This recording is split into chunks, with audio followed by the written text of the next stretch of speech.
En esta oportunidad vamos a codificar las clases que van a ser equivalentes al modelamiento que habíamos hecho anteriormente. Habíamos hablado de la clase sapo, la clase movilidad y tal vez otras clases, ¿no? Obstáculo, la clase calle. Y bueno, podríamos sacar diferentes elementos para poder hacer un modelado tal vez un tanto complejo. Pero para arrancar podríamos asumir estas clases o estos conjuntos de objetos, ¿sí? Vamos a empezar a codificar la clase sapo considerando que estos van a ser sus atributos, ¿sí? Los atributos, valga la aclaración, inicialmente están representados de forma genérica, se podría decir.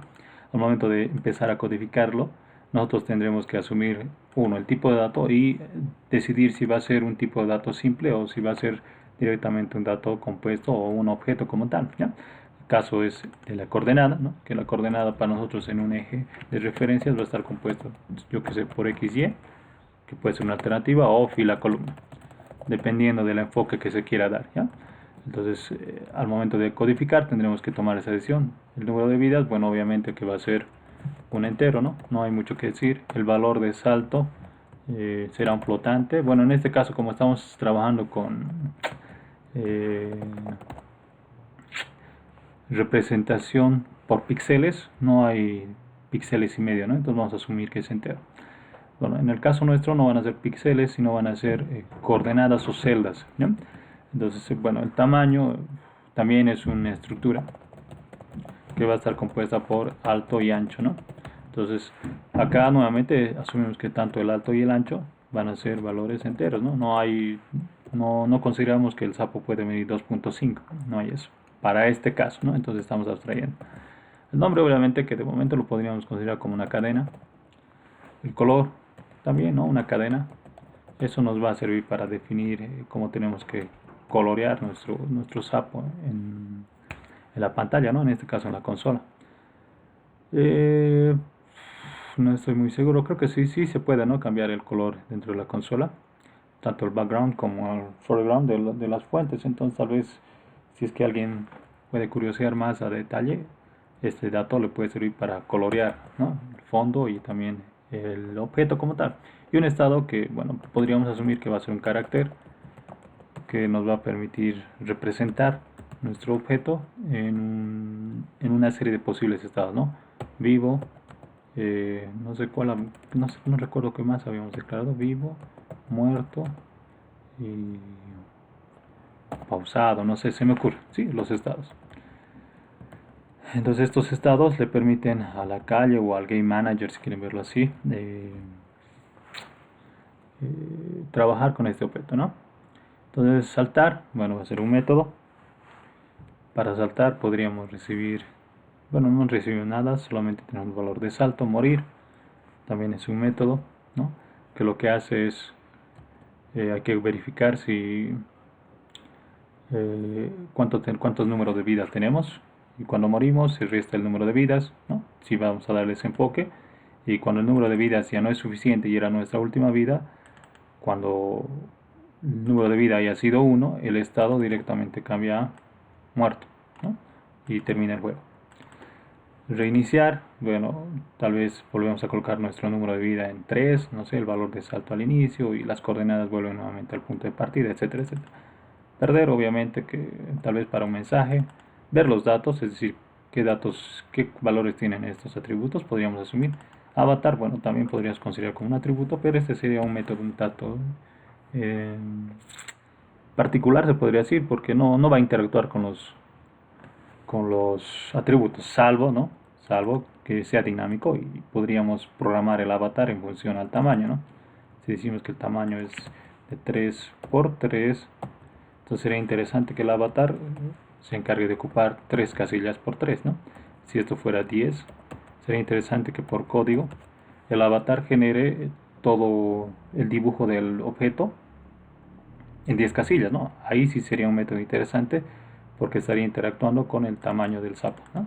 Pero de momento asumimos que es un tanto particular y lo que hace es imprimir con caracteres la forma del sapo. Es lo único que vamos a considerar. Entonces, de momento en esta clase vamos a empezar a codificar esto. El resto de los métodos te lo dejo para ti. Obviamente que te voy a explicar cómo vas a codificar, ¿sí?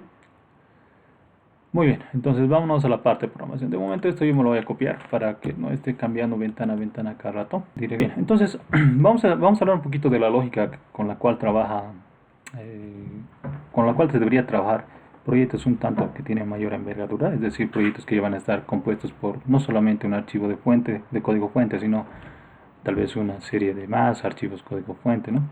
Entonces, cuando declaramos una clase, ¿sí? Por lo general la clase se define, en muchos de los casos se segmenta en dos archivos, ¿ya? Cuando tú guardabas este archivo, cuando tú le dabas guardar acá y le dabas un determinado directorio, por ejemplo, a ver, vamos a ir a 2020, vamos a crear una carpetita que se llame ejercicio cruzando la calle. Ese va a ser mi directorio para trabajar. Y si tú te das cuenta, generalmente los archivos que trabajas en C++ tenían esta extensión CPP, ¿no? Entonces, la extensión CPP viene de C++, ¿no? Y acá tú colocabas el nombre. En este caso yo lo voy a llamar sapo, ¿no? A mi clase o a mi archivo. Entonces, este archivo tiene una extensión de CPP. Generalmente en el CPP se hace la parte de codificación, ¿ya? Es decir, escribes el código. Y cuando tú quieres representar los métodos o la disponibilidad de variables, atributos o métodos que puede tener la clase, se lo hace en otro código, bueno, en otro tipo de archivo de código, ¿no? Entonces voy a crear un archivo en blanco de momento, ¿no? Empty. Y bueno, acá si se dan cuenta, tiene en la pestaña, nos da el nombre de untitled, number 2, ¿no? Number 2, perdón. Y acá, bueno, obviamente no he creado con ninguna plantilla, pero yo voy a hacer lo siguiente. Voy a guardar este archivo en el mismo directorio, ¿ya? Y le voy a dar el mismo nombre, sapo, pero en este caso le voy a poner una extensión .h. La extensión .h es propia de C++, que está asociado al concepto de que este archivo es un header, ¿ya? Explico enseguida qué es un header. Un archivo header es un archivo que me permite hacer la declaración de forma aparte de la presentación que puede tener un conjunto de código fuente, ¿ya? Es decir, imagínate que tú quieres hacer una calculadora, ¿ya? Una calculadora científica. Entonces, tú podrías declarar, por ejemplo, lo siguiente: float 100, bueno, 100 lo vamos a llamar, bueno, C, ¿no? Y vamos a declarar, por decir, una X. Esto te habían enseñado en programación 1, ¿no? La declaración de una función. Entonces, esta declaración, por lo general, tú lo hacías en tu archivo CPP y lo hacías aquí arriba, ¿no? Y después aquí abajo otra vez volvías a escribir esto, y obviamente que acá abajo tú hacías la declaración del código. Acá tú escribías código, o bueno, en realidad el código y la lógica de la función, ¿sí? Bueno, voy a trabajar con letras grandes para que los que están con celular puedan ver más cómodamente, ¿ya? Entonces, acá tú escribías el código y esta era la declaración. Esta es la cabecera y este es el código como tal. Entonces, ya habías un poquito visto esto. Esta declaración de la plantilla, se podría decir, de la firma de la función, ahora lo vamos a hacer en un archivo aparte, acá, ¿no? Entonces, por ejemplo, yo podría acá declarar una variable int x, ¿no? Y decirle que va a ser 10 o 20, digamos, ¿ya? Esta clase está no es una clase, sino este archivo está declarando una función y adicionalmente está declarando una variable, ¿ya? Entonces, ¿cómo hago para que yo pueda utilizar ahora este archivo, ¿no? en mi CPP? Entonces, en la parte superior, cuando tú pasaste programación 1, te han debido explicar, ¿no? ¿Para qué sirven cada uno de estos elementos? Esta línea de código me permite hacer la inclusión de librerías estándares o ya precompiladas que tiene C++, ¿no? Esto me permite hacer la llamada al nombre de espacios std, ¿no? Que también es un conjunto de librerías. Esto es una librería como un solo archivo. Esto es un conjunto de librerías, ¿no? Y bueno, si yo, por decir, quería utilizar funciones matemáticas, hacías esto, ¿no? Hacías un include de mat, ¿no? math ya era un set de funciones que me permiten acá, por ejemplo, hacer un apps o un sin, ¿no? De una función. Son funciones matemáticas. Entonces tú hacías esa inclusión. Lo que vamos a hacer ahora es también incluir el archivo que hemos declarado de forma separada, el sapo.h. Entonces para incluir esto, lo único que necesitamos hacer es lo mismo, hacer un include. Y ahora en vez de utilizar los símbolos de menor mayor, voy a utilizar las comillas y voy a escribir lo que el nombre del archivo, ¿ya? Include sapo.h, ¿no? Vamos a ver, a compilar, a ver, veamos si no nos causa ningún problema. De momento le voy a llamar seno2 para que no friegue eso. Y bueno, veamos. Bueno, acá debe estar saliendo el error. A ver, vamos a compilar nuevamente.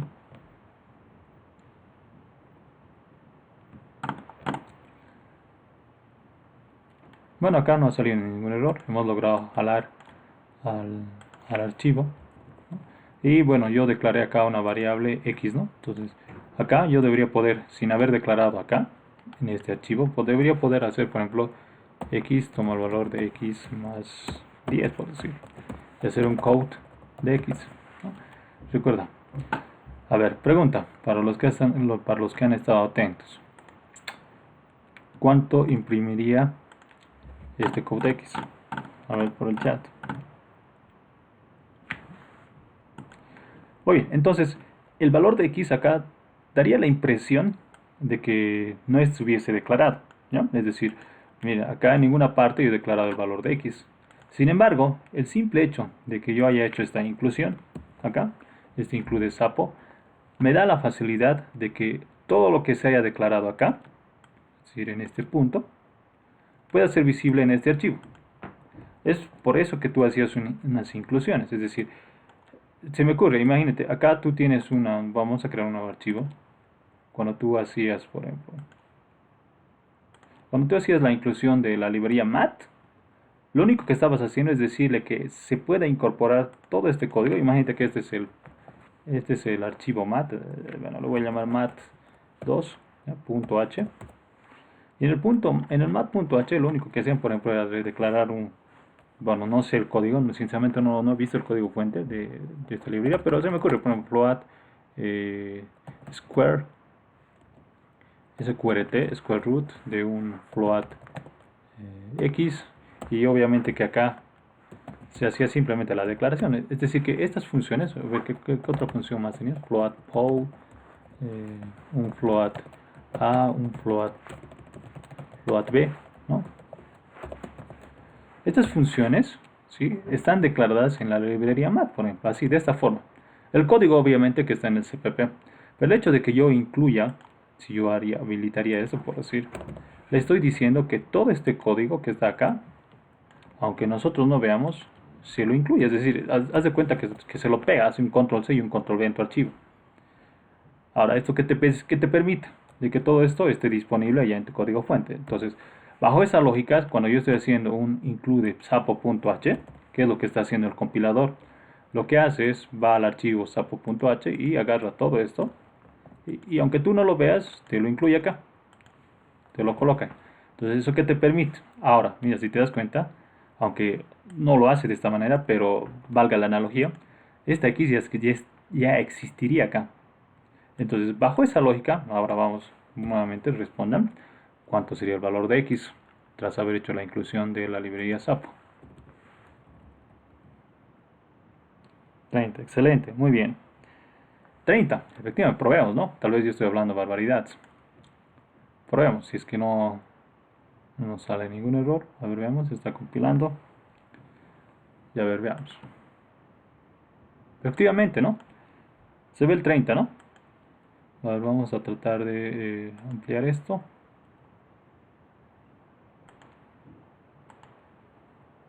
Ahí está. Se ve el 30, ¿no? Entonces, el hecho de que yo pueda hacer esta separación de código me permite tener las cosas más ordenadas, ¿sí? Entonces, en Visual Studio se trabaja de esa forma, ¿no? Cuando tú creas una clase, el entorno te divide el código en un punto header y en un punto cpp. Entonces nosotros vamos a hacer eso ahora, ¿ya? Entonces yo acá, bueno, este main lo voy a, bueno, esto que acá he puesto, esto lo voy a borrar, que simplemente era un ejemplo, ¿ya? Entonces acá voy a borrar todo esto, que simplemente era una demostración. Entonces lo que vamos a hacer ahora es empezar a escribir el código de nuestra clase. Bueno, me voy a ir al header. En el header me encargo de escribir el código de la clase como tal, es decir, yo voy a hacer, a ver, vamos a hacer un include UStream. Bueno, no, a ver, no vamos a utilizar de momento el std, a ver, veamos qué tal nos va, porque no voy a escribir código como tal, sino simplemente voy a declarar. Entonces, vamos con lo siguiente. Entonces yo voy a declarar la clase. ¿Cómo es la declaración de clase? Se coloca la palabra class y a continuación el nombre de la clase. Nombre clase. ¿Ya? A continuación, como el nombre de la clase va a ser un bloque de código, obviamente que todo bloque de código siempre tiene su punto de apertura de llave y punto de cierre de llave, ¿ya? Entonces es lo básico. A continuación, lo que tú haces es declarar a través de la visibilidad lo siguiente. Puedes utilizar private, puntos, ¿ya? Puedes utilizar public, ¿ya? Y en todo caso, bueno, no estoy muy seguro de esto, en C++ sinceramente no lo he hecho, pero a ver, probemos si es una palabra reservada, protected. Sí, efectivamente, ¿ya? Protected. Estos tres modificadores me permiten darle visibilidad a mis elementos dentro de mi clase. Si yo coloco privado, eso implica que todo lo que esté después de estos dos puntos no es accesible desde fuera de la clase, ¿ya? Enseguida vamos a comprender eso. Público quiere decir que cualquier elemento puede manipular al objeto y acceder a sus atributos, ¿ya? Y protected, obviamente, esto que es para herencia, ¿ya? Es decir, que las clases hijas pueden acceder a los atributos de la clase padre si estos están declarados protegidos, pero otros objetos no, ¿ya? Entonces, lo primero que haces es declarar estos tres elementos, ¿sí? A continuación, empiezas por cada bloque, por cada segmento. Acá tendríamos un bloque, eso que está marcado con lila es un bloque, y esto sería otro bloque, ¿ya? Por cada bloque, acá tú declaras, haces la declaración,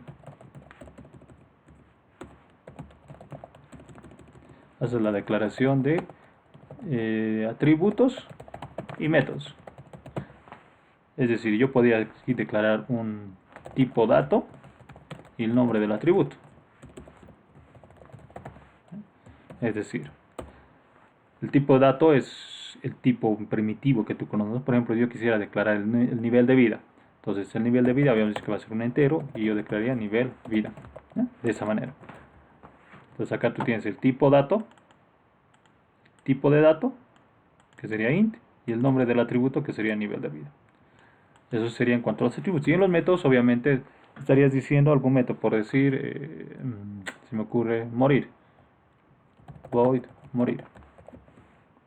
Ese sería el método, ¿no? Por si no recuerdas, void representaba en código la nada, ¿no? Es decir, que no hay retorno. Y obviamente que el método acá, al declarar el método, estos paréntesis te están indicando que acá vamos a recibir parámetros, pero para este caso no hay ningún parámetro.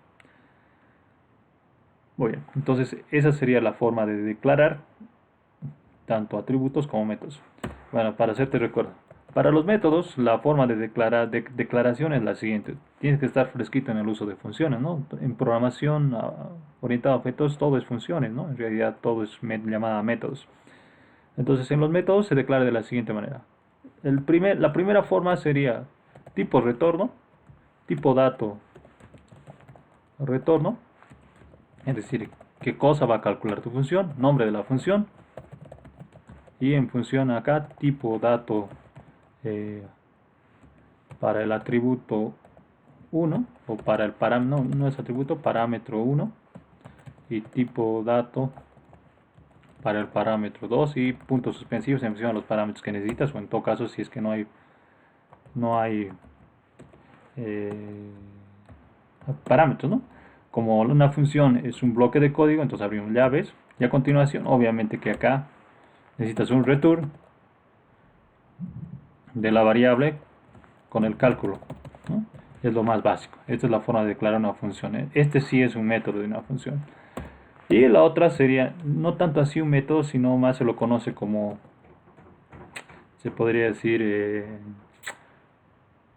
un, ¿cómo se llama esto? Se me fue.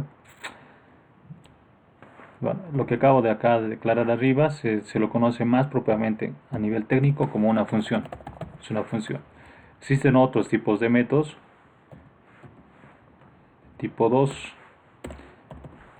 que como su nombre dice simplemente son métodos, o en realidad son procedimientos, ese era el término, procedimientos, ¿ya?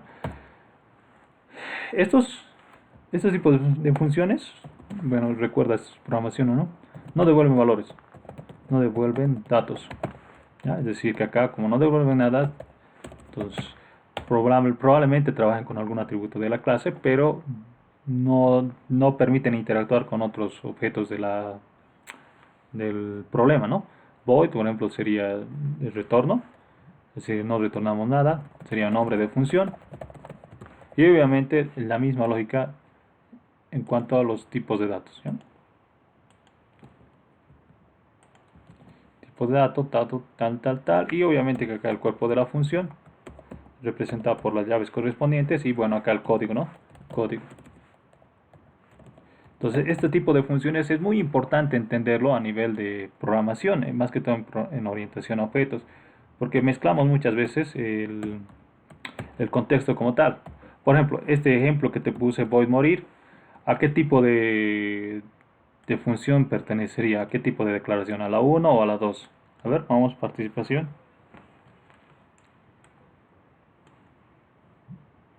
¿A qué tipo de función? ¿Al ejemplo uno o al ejemplo 2? Excelente, la 2. Perfecto, muy bien. Sería la 2, ¿no? Porque miren, si te dan cuenta, void morir, este método morir, al decir que va a ser void, no va a devolver ningún valor. Entonces, simplemente internamente va a hacer algún cambio. Morir, por ejemplo, implica de que el nivel de vida se vuelve cero, ¿sí? Y nuestro estado cambia a muerto, por ejemplo. No es nada, no devuelve ningún cálculo. Por ejemplo, yo podría declarar otra función, a ver, en el, en el sapo, que sería, a ver, para el ejemplo, a ver qué se me ocurre. A ver, algo que interactúe. Generalmente los métodos que devuelven datos nos sirven para que los objetos interactúen. Si un objeto va a interactuar con otro objeto y le va a pasar un dato. Ese dato va a ser un retorno. Entonces, a ver,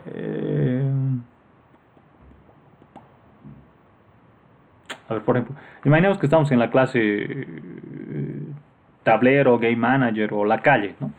¿Recuerdan en el video anterior? La calle no era más que una matriz. Entonces la calle, por ejemplo, podría ser lo siguiente. Int distancia a pared, ¿no? Calcular distancia a pared, por ejemplo, ese sería un método.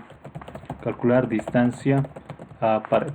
Enseguida agarro un bloc de notas para explicarte. Y podría venir un sapo.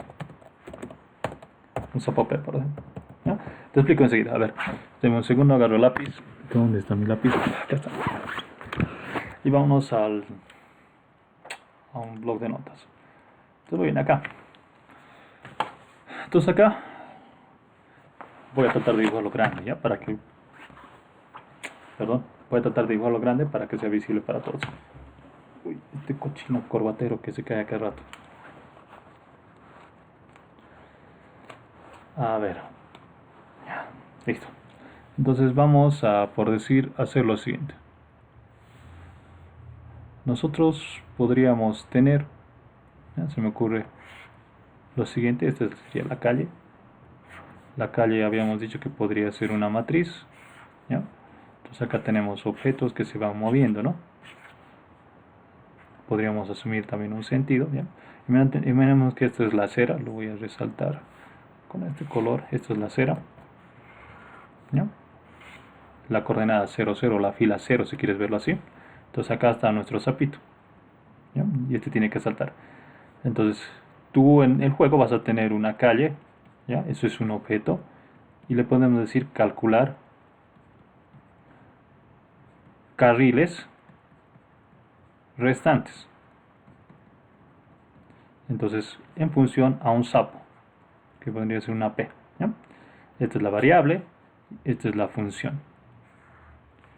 Entonces, bueno, voy a borrar esto y voy a asumir que este es el método. No sé si me van a entender.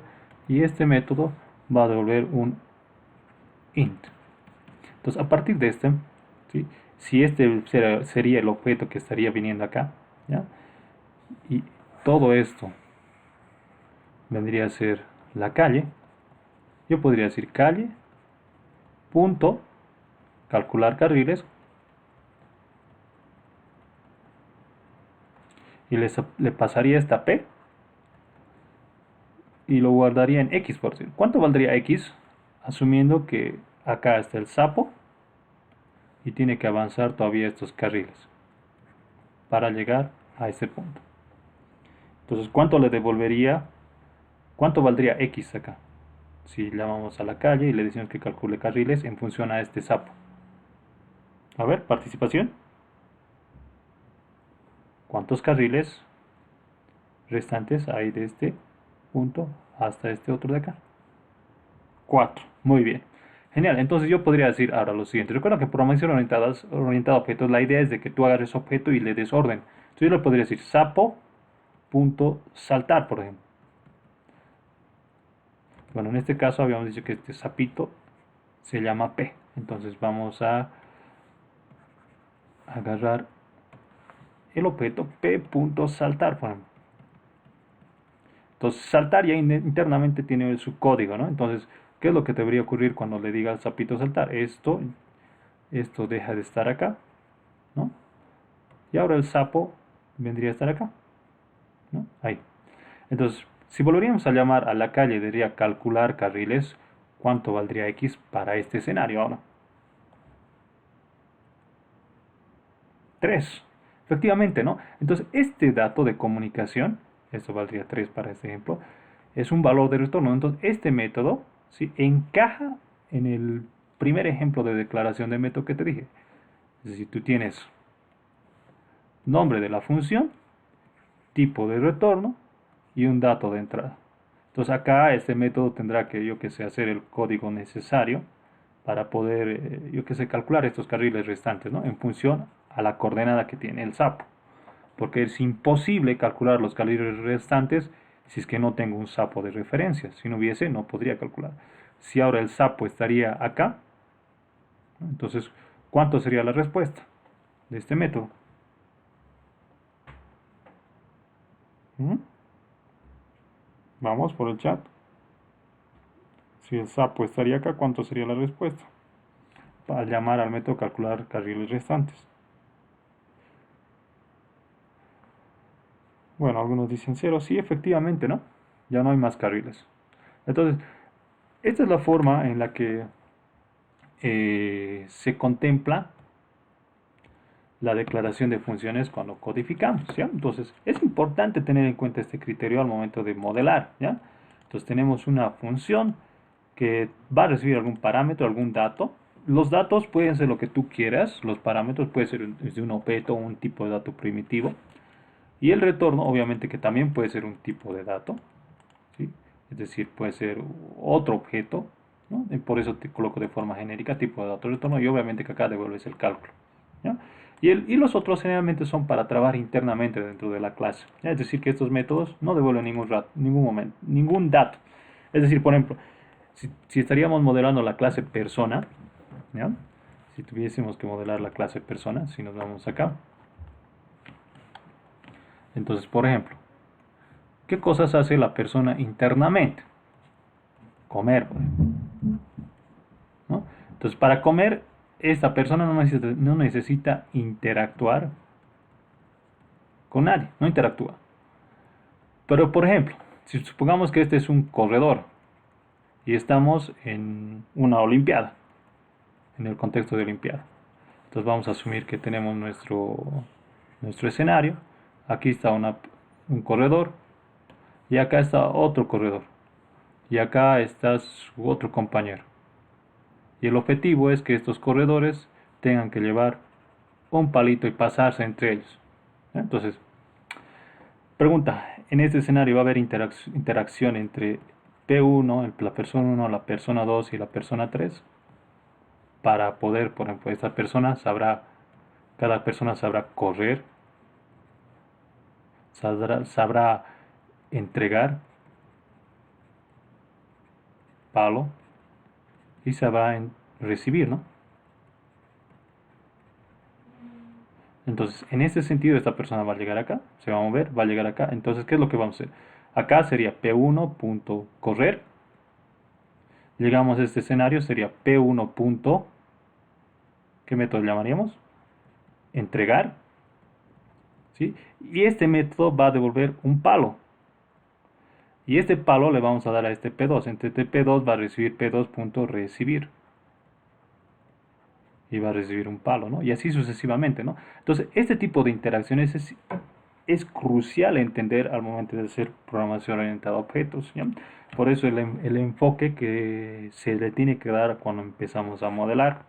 Entonces, es importante comprender cuándo debo declarar un tipo de función. Eso lo vas a ir aprendiendo a medida que vayas haciendo práctica y a medida que vayas haciendo más software, más programas, en pocas palabras, ¿ya? Muy bien, entonces, bueno, volvamos a lo que estábamos hablando, la codificación. Entonces, el primer tipo de declaración es para cuando tenemos un método que va a calcular algo y retorna un dato. Para posteriormente tenemos el nombre de la función, el otro tipo de código, que lo único que hace es interactuar internamente con los atributos que tiene la clase, ¿ya? Y obviamente que no retorna ningún dato. Entonces, volviendo al ejemplo, ¿no?, que te explicaba, acá comer, para comer yo no necesito de nadie más, no necesito otro objeto, interactuar con otro objeto, ¿ya? Entonces es un método independiente. Entonces comer agarrará mi boca, agarrará yo que sé, mis intestinos, mi estómago, pero internamente la clase trabaja. Pero en cambio, para este escenario, la persona cuando yo le diga correr va a trabajar con sus piernas, con sus brazos, yo que sé, con todo lo que es energía, disminuirá la energía, se agotará, etcétera, etcétera. Pero hay un punto en que se tiene que interactuar, ¿no? Hay un paso de un dato. Entonces, ese punto donde se interactúa, ¿no?, muchas veces se lo modela con funciones que retornan un dato, ¿sí? Retornan un valor, perdón, este tipo de dato. ¿Ya? Muy bien. Entonces, ahora, es importante, acá también cuando te hablaba de los métodos de acceso privado, público y protegido, es importante al momento de modelar considerar lo siguiente. Los objetos, por ejemplo, podríamos decir que este es P1, los objetos pueden interactuar con otros elementos a través de sus métodos. Eso es importante, ese es el concepto genérico de lo que es programación orientada a objetos. Ahora, hay momentos en los que, por decir, tú sabes que una persona internamente, las vamos a representar con lo siguiente, internamente, para representar el método de comer, ¿sí?, yo tengo que utilizar la boca, los dientes, por decir. Entonces, cuando yo le digo comer, internamente yo tengo que decir boca.abrir. Es decir, yo tengo un objeto interno como persona, todas las personas tienen una boca y le tengo que dar la orden de abrir. Entonces, mira, a partir de una persona, imagínate que acá está la persona, lo voy a dibujar un tanto más representativo, por decir. La persona internamente tiene atributos y hemos dicho que uno de esos atributos es su boca. ¿Ya? Entonces, el objeto puede agarrar su atributo y darle una instrucción, ¿no? Imagínate que ahora, ¿sí?, esta persona, supongamos que tiene algunos problemas con el brazo y no los puede mover, ¿ya? Supongamos. Y tuviésemos una clase, se me ocurre, robot, ¿no? Supongamos que tuviésemos una clase robot, ¿ya?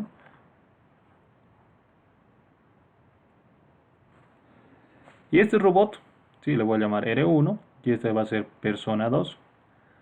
Para que, supongamos que esta persona sepa escribir, como este brazo, como sus brazos están imposibilitados, vamos a crear una clase robot, que lo que va a hacer es lo siguiente. Robot va a poder estar asociado a una persona discapacitada, por decir. Y este R1 va a estar asociado a esta persona 2, es un dato, ¿sí? Miren, R1 punto, vamos a acceder a la persona discapacitada a la cual está asociada, y a través de P2 le voy a decir al brazo de P2, brazo, y le voy a decir punto mover. Entonces, Para que pueda permitirse esto, este atributo, el brazo, ¿sí? El brazo tiene que ser visible para este objeto. Ese objeto tiene que poder acceder a los atributos de otro objeto para poder manipularlo. Entonces ahí entra el concepto de visibilidad y encapsulación. Esto no va a estar encapsulado para que el robot pueda manipularlo. Pero si fuéramos independientes, por ejemplo, la boca, los brazos, el estómago, lo que tú quieres, estarían correctamente encapsulados. Es decir, yo no puedo decir acá, en este ejemplo, agarrar robot 1, punto persona 2, punto estómago, punto triturar, por ejemplo. No puedo, porque eso en la vida real no hay, ¿no? No hay un robot que agarre el estómago de otra persona y lo haga funcionar. Entonces, bajo esa lógica estaríamos asumiendo que, por decir, el estómago de una persona, o en este caso del objeto P1, estaría oculto. Eso es importante tener en cuenta al momento de concebir la visibilidad de un determinado atributo o de un método. Por eso se habla de los modificadores de acceso, es decir, podría decir que algo es privado, es decir, que nadie más puede manipularlo salvo yo dentro de mi clase. Si es público, voy a dar la posibilidad de que otro objeto pueda ingresar a mis atributos, que sean visibles y protegido obviamente para la herencia. Entonces, en función a eso, ya uno tendrá el criterio para poder determinar cómo hacemos la codificación, ¿ya? Entonces, muy bien, voy a comentar esto para que de momento esté ahí. Perdón, hemos bajado la fuente. Bueno, ese no es el atajo, me estoy confundiendo con otro entorno. Muy bien, entonces vayamos a la codificación. Voy a asumir lo siguiente, simplemente por manera rápido, la coordenada, si necesitamos, no, la coordenada tiene que ser visible porque yo puedo agarrar el Game Manager, agarrar el sapo y hacerlo mover cuando tenga que resetear el juego, por decirlo. O si en todo caso va a ser privado, entonces tenemos que facilitar un método para que el Game Manager pueda decir sapo.volver al inicio. ¿Ya? Entonces, a ver, lo vamos a declarar, a ver, vamos a hacer lo siguiente. Estos métodos los vamos a declarar públicos, el tamaño, el nombre, el color y el estado, y estos métodos los vamos a declarar privados, ¿ya? La coordenada, ¿sí? Para aprender. Entonces, a ver, voy a copiar todo esto acá para guiarnos simplemente. Entonces, muy bien. Entonces, una vez que he declarado el nombre de la clase, de una vez empecemos a colocar sapo, ¿ya? La clase sapo. Empezamos con la declaración, ¿no? Hemos dicho que los primeros tres datos van a ser privados, private, dos puntos, y empezamos a colocar la coordenada. Entonces lo vamos a llamar int fila, punto y coma, int columna, por ejemplo, declaración de variables. El número de vida, también un entero, int número vida, int valor salto. Ahora, el resto de los atributos habíamos indicado que van a ser públicos. Entonces yo a continuación escribo public, dos puntos, y empiezo a hacer la declaración. Valor de salto, tamaño, a ver cómo hemos hecho, coordenada, número de vida. Ya, la coordenada era doble dato, número de vida, valor salto. Y el tamaño, bueno, vamos a hacerlo público. Entonces, int alto, int ancho, string, se me ocurre nombre, string color. Para los que no conocen qué es un string, es un tipo de dato que representa una cadena, ¿ya? Es un vector de caracteres. Si no te ubicas muy bien todavía qué es string, dale una revisadita a la bibliografía de C++ o puedes buscar videotutoriales, ¿ya? El estado va a ser un carácter, entonces vamos a asumir que es un char y lo vamos a declarar como estado. Listo. Entonces mira, el hecho de que yo haya hecho esto, voy a guardar acá en el CPP.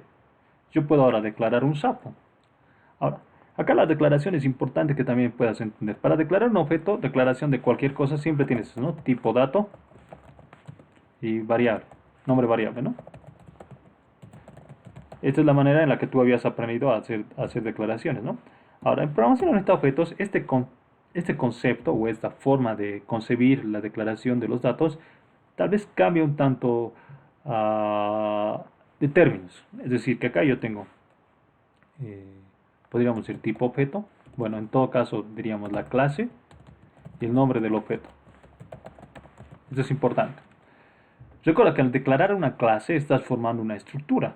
Es decir, la clase Sapo es una estructura de datos.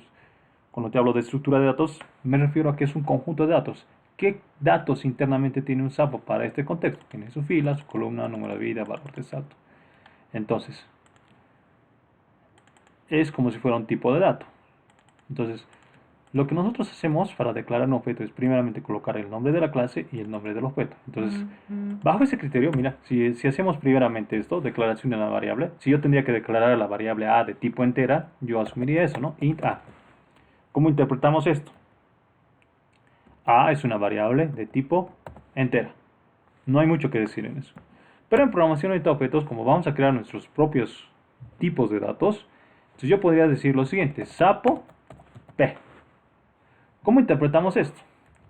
P, si te das cuenta, ahora con el segundo, en esta línea, estaría siendo el objeto, nombre del objeto, y el tipo de dato ahora vendría a ser la clase, es decir, sapo. Entonces estamos diciendo que P es un sapo. Y podría declarar diferentes sapos, ¿no? P1, P2, P3. Entonces estos son objetos y estos son clases. ¿Sí? A ver si compilamos. Veamos si hasta este punto nos salta algún error. La variable string, entonces acá, para la declaración, para que esté genérico, necesito hacer un include, bueno, no include, using namespace std. El std es genérico para manejar cadenas. Guardamos y a ver, compilemos. Perfecto, no ha habido ningún error. Entonces, ha reconocido. Entonces acá la clase, o bueno, este archivo CPP ha reconocido que existe un nuevo tipo de dato que el programador ha diseñado, que en este caso sería un sapo. Este sapo, y tendríamos en realidad estos objetos, P1, P2 y P3, que son de tipo sapo. Entonces, ¿qué me permite haber hecho esta declaración? Agarrar P1 y poder entrar, por ejemplo, a los atributos que son visibles, ¿no? Acá, inclusive en PSIN, ya nos da un poquito la forma de poder acceder y nos da por el color del icono, si te das cuenta, cuáles son privados y cuáles son públicos. Yo puedo acceder al número de vidas y decirle por decir 5.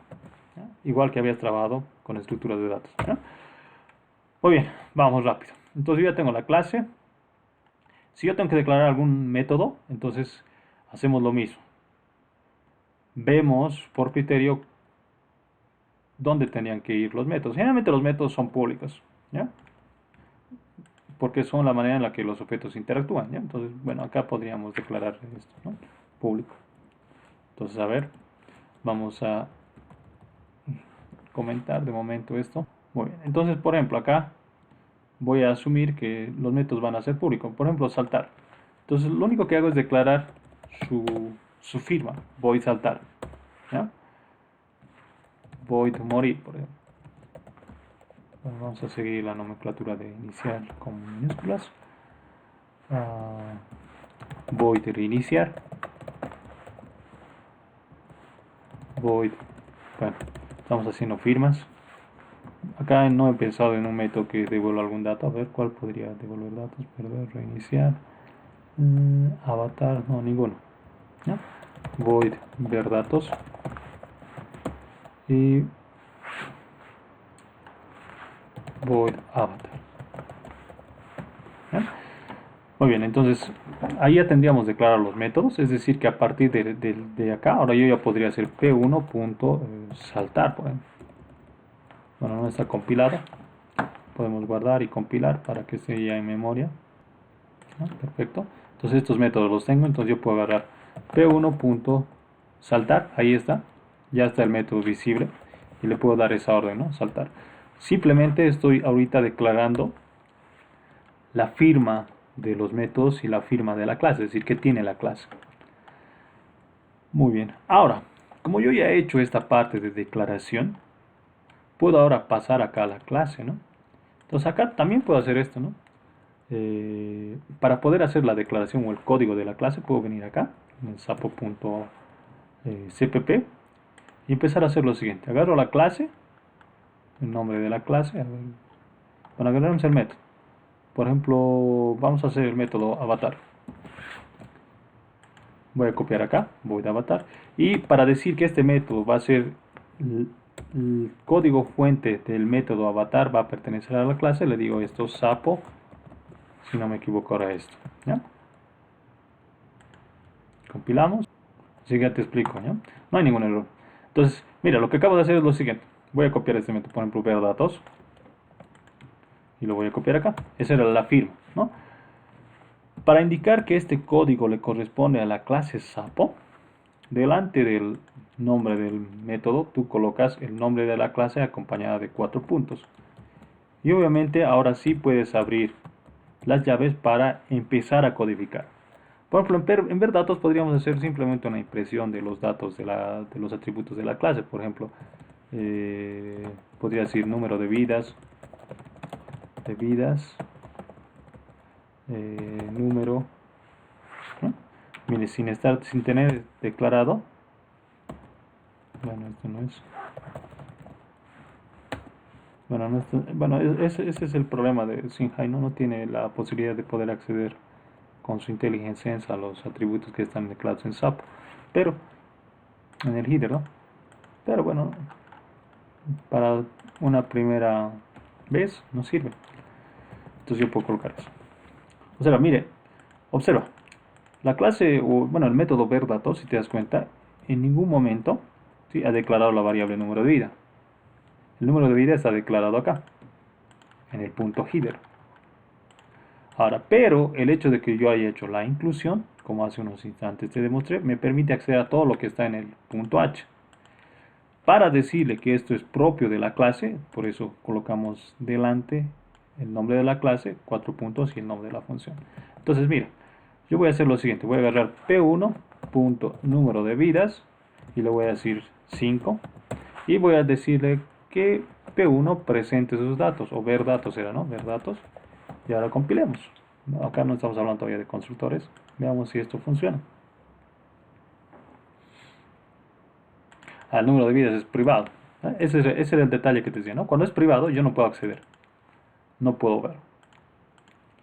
Entonces cuando declaras métodos privados, cuando declaras atributos privados, la única manera de poder cambiar el valor de ese atributo es a través de un concepto que se llama métodos de acceso y métodos de mutación, ¿no? Pero eso te lo voy a estar explicando más después. Entonces ahora lo que vamos a hacer es simplemente, voy a acceder a otro tipo. Bueno, simplemente para demostración lo voy a volver público de momento, ¿ya? Vuelvo público, compilo. Bueno, acá me tengo que ir acá al sapo. Compilamos. Ya no hay error. Y veamos. Voy a ejecutar. Número de vidas 5, ¿no? Ha encontrado el número de vidas 5. Porque yo le he dado el número de vidas igual a 5. Y cuando yo le he dicho ver datos, lo que hace este método es imprimir los datos de la clase, ¿no? Entonces yo podría seguir aumentando acá, por ejemplo, un code de los otros datos, ¿no? Code de coordenadas. Y acá yo le podría decir fila, ¿no? Fila, espacio o coma, columna. Podría darle un salto de línea. Esto era en L, ¿no? Lo mismo acá, en L. Y a ver, volvamos a compilar y ejecutar.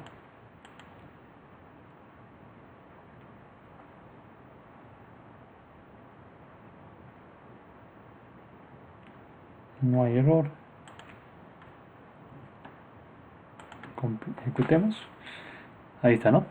Número de vidas 5, las coordenadas son, bueno, estos valores que están un tanto disparados, ¿no? Porque no he inicializado mis valores. Muy bien, entonces esta sería la manera sencilla de poder declarar una clase, ¿ya? Entonces acá, por ejemplo, yo podría hacer lo del avatar. Cuando hacíamos el avatar, pues a ver, vamos a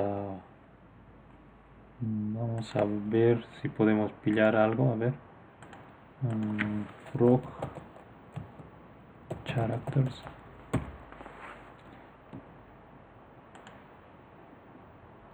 Bueno, estamos buscando caracteres. Vamos con ASCII. Vamos si podemos buscar uno. Acá está, miren, acá tenemos diferentes sapitos. Por ejemplo, yo podría utilizar este. Bueno, este es un GIF. Yo quiero algo parecido. A ver.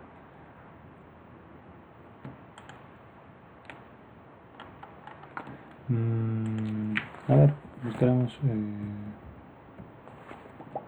No contemplé esto, pero no hay una manera más sencilla de representar con caracteres. Acá hay un sapo. Acá, a ver. Bueno, voy a utilizar este. Ahí había uno. Ahí había un sapo. Acá. Por ejemplo, este.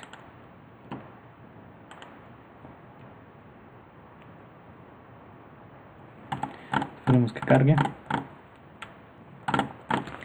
Bueno, a esta hora el ancho de banda es bien cotizado, ¿no? Y bueno, acá está. Bueno, está como imagen. Bueno, no está como texto, pero la idea es de que, por ejemplo, en el avatar se pueda representar con codes todas estas líneas, ¿no? A ver, veamos. Acá este tal vez. Este sí tiene la forma de un sapito.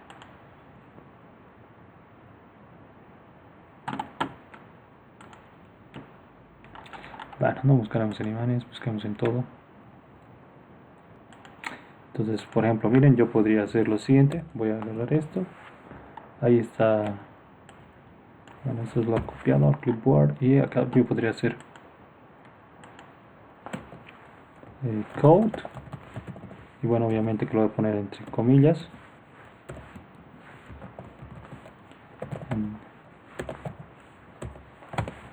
En DL. Y bueno, ahora copiar esto.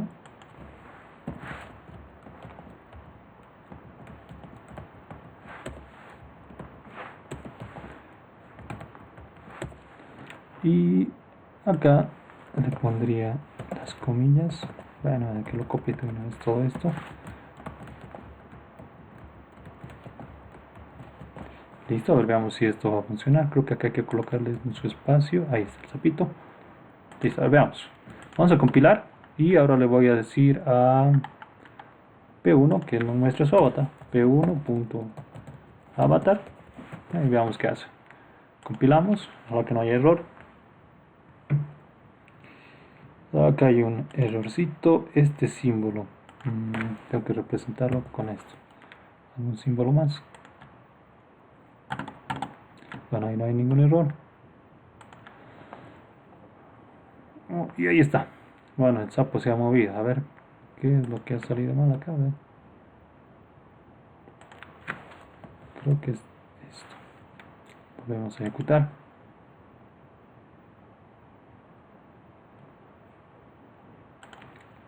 Estaba bien eso. Ahí está el sapito, ¿no? Entonces, el avatar simplemente hace eso, ¿no? Por una serie de impresiones, ¿no? Podemos mostrar. Entonces, lo interesante de acá sería que dibujemos esto en función a su tamaño, ¿no? Es decir, yo haga un for int i igual a 0, mientras que i sea menor al alto, ¿no? Y represente de manera dinámica. Eso sí es algo interesante, porque estaríamos interactuando con el alto y el ancho, ¿no? Pero de momento para aprender no sirve. Entonces ya tenemos una función avatar que lo que hace es mostrar su avatar como tal.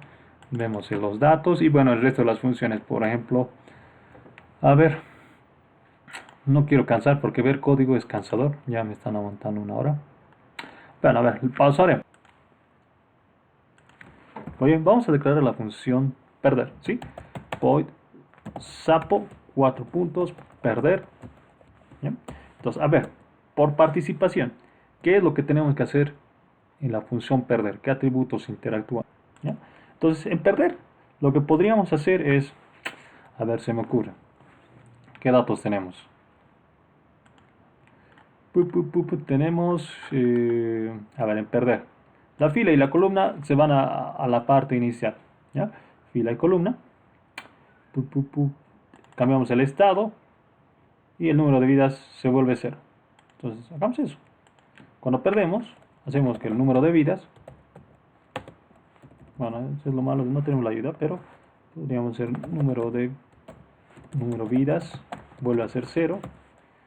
Estado cambiaría a muerto, como es un carácter, comilla simple. Y número de vidas 0, ¿qué más era? Se me fue. Ya, la posición, ¿no? Entonces, las coordenadas, fila y columna. Por esta vez podríamos decir que se vayan a la esquina. Obviamente que en el juego volvemos a la mitad del este, ¿no? Entonces, por ejemplo, acá la fila sería 0, la columna podríamos, por decir, recibir acá como dato de entrada largo, int, largo, tablero. Eso sería un dato, porque para colocarnos al medio necesitamos saber cuántas celdas se tiene a lo largo de la calle, ¿no? Entonces, acá podría haber la columna, sería el largo tablero, ¿sí? Dividido entre 2. Y obviamente que esto lo vamos a tener que castear a entero, ¿no? Int. Aunque esto sí nos va a dar un entero, no hay difícil que no nos dé un entero, es un entero, ¿no? Entonces, mira, podríamos recibir. Ahora, esta declaración tendría que venirse acá. No, porque estoy readecuando en el header. Donde he declarado, creo que no he hecho los métodos. ¿Cuál era? Morir, ¿no?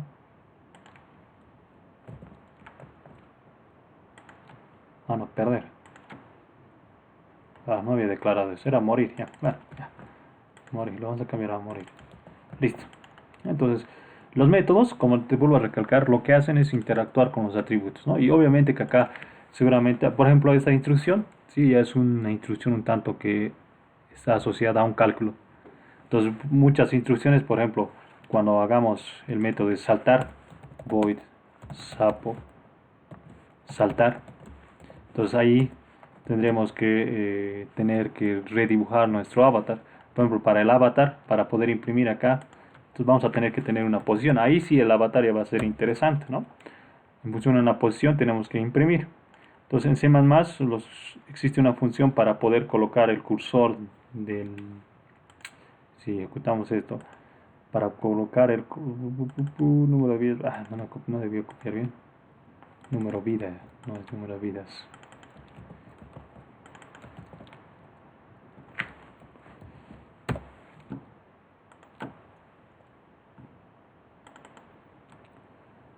Saltar, no está declarado acá en el header. Bueno, lo declararemos rapidito. Saltar. Por ejemplo, en el método saltar tendré que revisar la coordenada de donde estoy partiendo y tendré que ver qué tanto salto y tendré que dibujar. Por ejemplo, voy a tener que tener un método o avatar, o tendré que llamar nuevamente a avatar. El avatar lo que hace es imprimir, ¿no es cierto? Acá tendré que hacer, se me ocurre, para saltar, mover las coordenadas. Eso tendré que traducirlo a código. Acá primeramente tendré que validar salto, ¿no? Porque si yo ya estoy en un extremo ya no puedo saltar más. Entonces la lógica tú la vas adquiriendo en función a lo que es lo que se tiene que hacer ahí. Validar el salto, mover las coordenadas y tendré que nuevamente dibujar mi sapo. Mover las coordenadas. Bueno, solo es eso, ¿no? Entonces todas estas instrucciones habría que traducirlo a código. Entonces y así sucesivamente cada uno de los métodos tienen que irse declarándose en función a la lógica que tenga que tener la clase. ¿Ya? Entonces, ¿eso qué me va a permitir? Yo puedo decir p.avatar y cuando yo le diga p.1 saltar, tiene que hacerse las instrucciones de allá y cuando yo le diga, bueno, acá, cuando le diga saltar, bueno, obviamente que el método no está declarado. Si lo hacemos correr no va a pasar nada, no se ejecuta nada, pero cuando yo le diga saltar, por ejemplo, esto que está aquí, debería yo que sé moverse a este lado, hacia la derecha. Inclusive podría recibir acá en el salto, bueno, saliéndonos del contexto, por ejemplo, un dato que sea la dirección. Salto a la izquierda, derecha, arriba, abajo. Entonces, esta es la manera en la que nosotros tenemos que concebir la programación orientada a objetos, ¿ya?